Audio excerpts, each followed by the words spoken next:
Several years ago, I decided that I wanted to learn how to surf fish. I combed through YouTube, learned how to tie up a Carolina rig, and headed out to the beach. And this right here was the first fish I ever caught from the surf, a Yellowfin Croaker. I'll never forget it. It basically kicked off this fishing obsession I've had ever since. So in this video, I'll go over everything you wanted to know about Yellowfin Croaker, including what I do to target them and how I like to prepare them.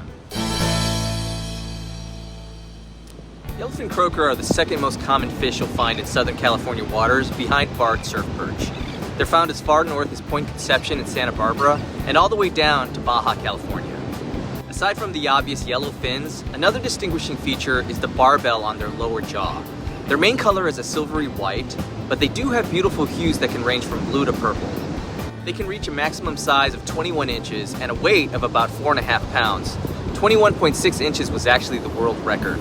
So unlike surf perch, which are plentiful all year round, Yellowfin Croaker are more common during the summer when they come in close to shore to spawn. During the winter months, they tend to migrate to deeper waters. Now having said that, I've had some great days when I've hit schools of croakers in the winter months, so it's possible, just not as common. And from a sporting perspective, these fish can fight. If you've hooked one, especially a big one, you're in for a fun time. While there have been many times I've caught them close to shore, just like surf perch, most of the catches have happened in deeper water when I've casted behind the wave, breaking in the distance.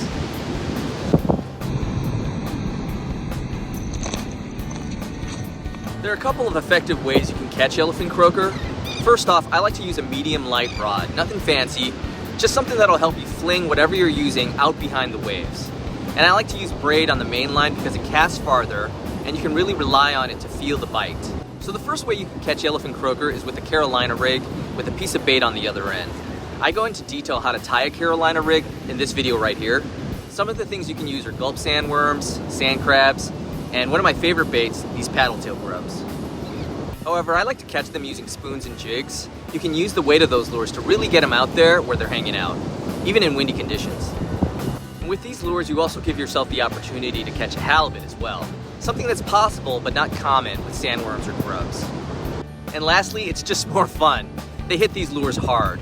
I mean, if you think about it from the perspective of the fish, they're gonna try to hit something swimming by them with more speed and force, as opposed to a grub or a sandworm that's just floating on the seafloor.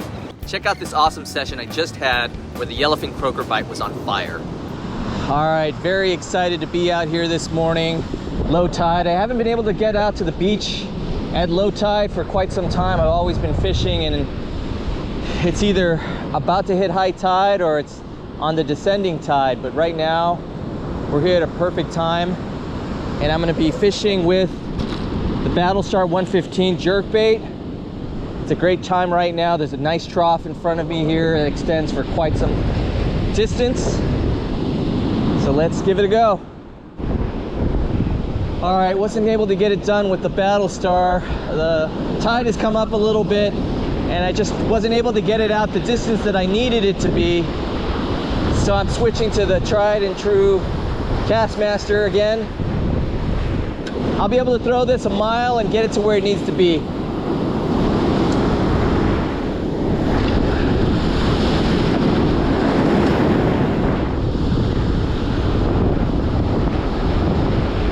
Oh, fish on! First cast with the Castmaster and fish on. Ooh, it's a decent one.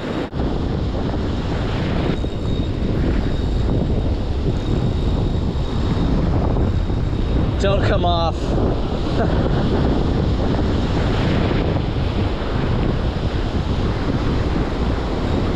Yeah, this is a decent fish. Keeping that pressure on. Drag is set just right. Give him a little wiggle room to fight a little bit and run if he needs to. Come on, come on. Let's get this wave right here. See him, what is he? What is that?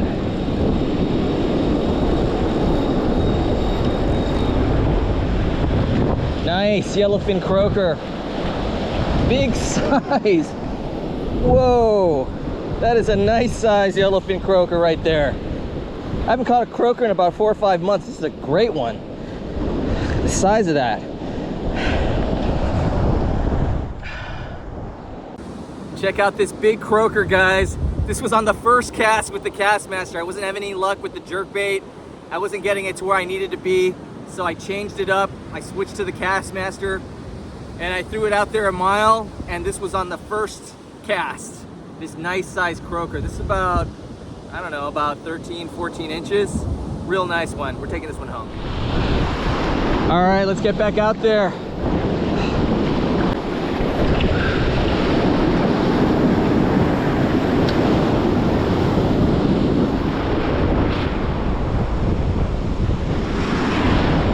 Fish on.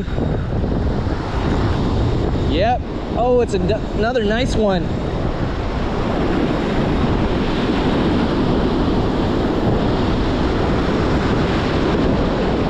Those head shakes.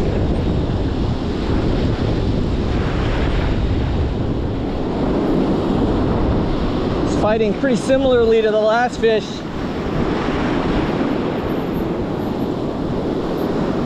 So it might be a croaker.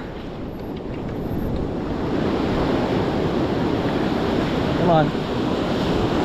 Let's get him up here. Get him up here. Oh yeah. It's another croaker. Another croaker and a nice, it's almost identical in size to the other one. And there you go. This one was caught on the assist hook. I can't underestimate the importance of this assist hook. I would say 50% of my catches are caught with this hook right here. It's really important.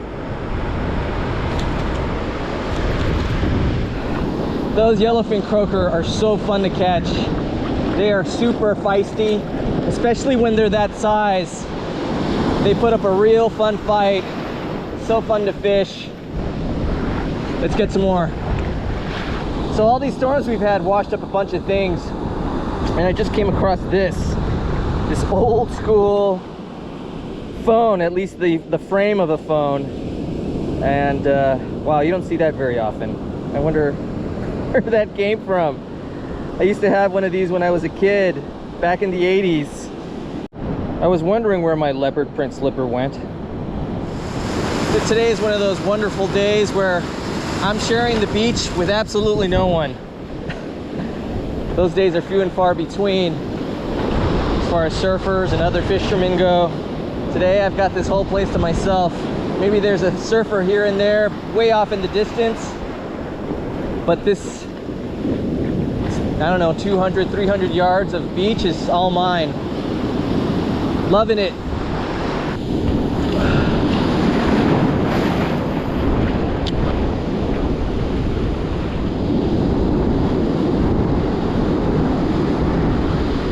Oh, fish on.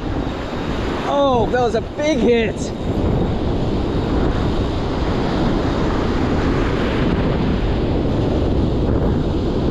Oh man, that was a big hit. You know, one of the things you gotta love about catching fish on lures and jigs and jerk baits and all that stuff is when they hit, it really is a big hit, as opposed to fishing with a sandworm or a grub or something like that. I feel that the fish feel that it's not that urgent, as opposed to trying to catch a fish that's fluttering by it. And as a result, I think you get the harder hits that way. There he is. Another beautiful croaker. Look at that one. They're all really good in size. Another one. That's so cool. This one hit the hardest out of all three of them. But I'm gonna put this one back. We already got the other two, so I'm gonna let this one go. My reel is starting to seize up a little bit. I think it got splashed, so maybe a grain of sand got lodged in there somewhere. But it's seized up a little bit. I can still fish, but it's not as smooth as it once was, so I gotta clean it when I get home. I've always wondered For those people that own the Van Staal reels, if those are like super luxurious, I know the price point is out of this world. I think they're like 800 bucks. Apparently that's the last reel you'll ever need because they stand up to all sorts of punishment. You could dunk them in the sand, dunk them in the ocean, and they will continue reeling as if nothing happened. At least that's what I've heard. If any of you guys own one of those out there, I'd be curious to hear your perspective on them because they are apparently the Rolls Royce of reels. Just like with surf perch, the bag limit is 10 and there's no size limit. But I only like to take them when they're at least 14 inches. Unlike Corbina, which have a thicker body, Yellowfin Croakers are thinner and the meat yield isn't as good. Also, out of all the surf fish here in Southern California, I found that Yellowfin Croaker have the most prominent bloodline under the skin, which has a more fishy taste, and I like to remove some of that, which reduces the meat yield even more. Many fishermen say that Yellowfin Croaker have a very similar taste to white sea bass. I've never caught a legal white sea bass, but I've eaten them in restaurants and I've noticed they're very similar, especially in texture. From a biology standpoint, that would make sense since white sea bass are actually part of the croaker family. On top of that, Yellowfin Croaker carry much less mercury in their meat than white sea bass, so you can eat them more often with less worry to your health. Like surf perch, Yellowfin Croaker are delicious when eaten raw or cooked. When cooked, I typically like to fry them or saute them in a pan. And that's what we're gonna do today. We're gonna create a fried fish sandwich amped up with all sorts of good stuff. Let's go.